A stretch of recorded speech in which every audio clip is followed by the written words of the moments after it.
Sláva od slabých. Vybral by si mocný kráľ najslabších ľudí svojej ríše, aby ho zastupovali? Vyslal by takých ľudí, aby preslávili jeho kráľovstvo? Nevybral by miesto slabých skôr tých najsilnejších a najmúdrejších? To by učinil ľudský kráľ, nie však Boh. Zvrchovaný vládca vesmíru nevyberá tých, ktorých svet považuje za silných, odvážnych a múdrych, aby preslávil svoje meno.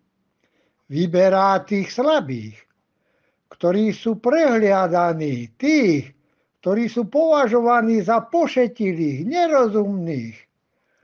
Týmto dáva prednosť, aby ho zastupovali. Prečo? Pretože sa oslavuje v tom, čo je slabé. Mnoho rokov po usadení sa Izraelitov v zasľúbenej zemi dostali sa pod utiskujúce jarmo madianských. Boh to pripustil pre ich neposlušnosť, ale keď prejavili skutočnú ľútosť, vybral Gedeona, aby ich viedol v boji za slobodu.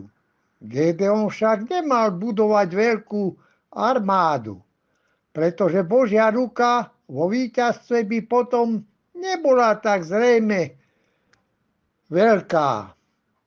Jehova povedal Gedeonovi: ľudu, ktorý je s tebou, je príliš mnoho, než by som dal Madiánov do ich ruky. Možno by sa Izrael chlúbil predo mnou a hovoril by: bola to moja ruka, ktorá ma zachránila. Sudcov 7. kapitola 2. verš.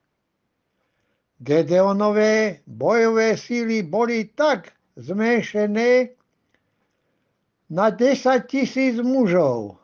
Bolo to však ešte príliš mnoho. Konečne bol stav znížený na 300. Títo boli vyslaní proti madianskému vojsku, ktoré malo ohromnú početnú prevahu a presilu. Zo svetského hľadiska bol tento malý hľúčik odsúdený k záhube. Predsa však vyšli víťazne. Boh sa sám zvelebil v ich slabosti. Takto spôsobil slávu svojmu menu.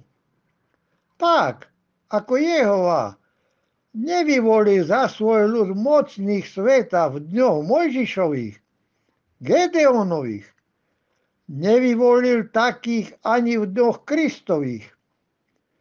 Jeho dávno zasľúbený Mesiáš prišiel k jednoduchému ľudu. Z nich vybral Kristus svojich apoštolov a nie z mocných náboženských vodcov, vzdelaných ľudí svojej doby. Apoštol Pavol bol výnimkou, ale ten stratil svoje vplyvné postavenie vo svete, keď sa stal kresťanom.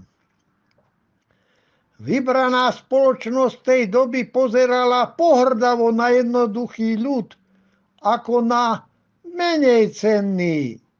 Avšak Kristus prijal práve týmto menej cenným. Boli skromní a nepovyšovali sa. Tým, že sa apoštolovia a iní učeníci stali zástupcami Kristovho Otca, dostalo sa im výsady kázať a učiť.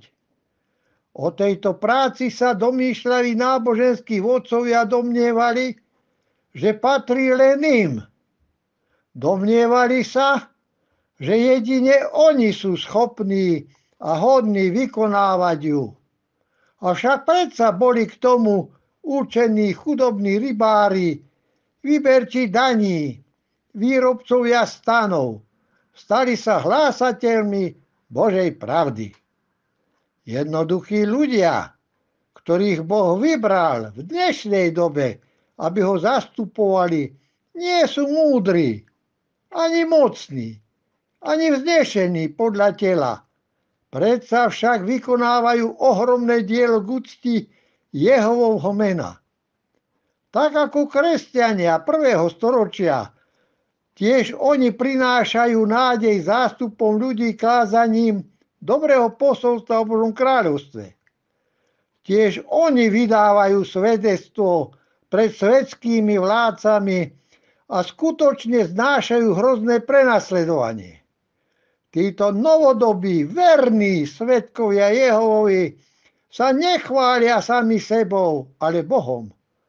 On to je, ktorý spôsobil, že sa ich kázanie o kráľovstve rozšírilo do najodľahlejších končín obývanej zeme. On spôsobí, že toto kázanie kvitne a jedine on posilňuje ich, aby svedčili pred panovníkmi, aby vytrvali, keď s nimi tvrdo zaobchádzané je. Títo ľudia, ktorí sú slabí v očiach sveta, sú silní v Bohu. Ich prostredníctvom Boh spôsobuje slávu svojmu menu. Verní a nekompromisní svedkovia Jehovovi.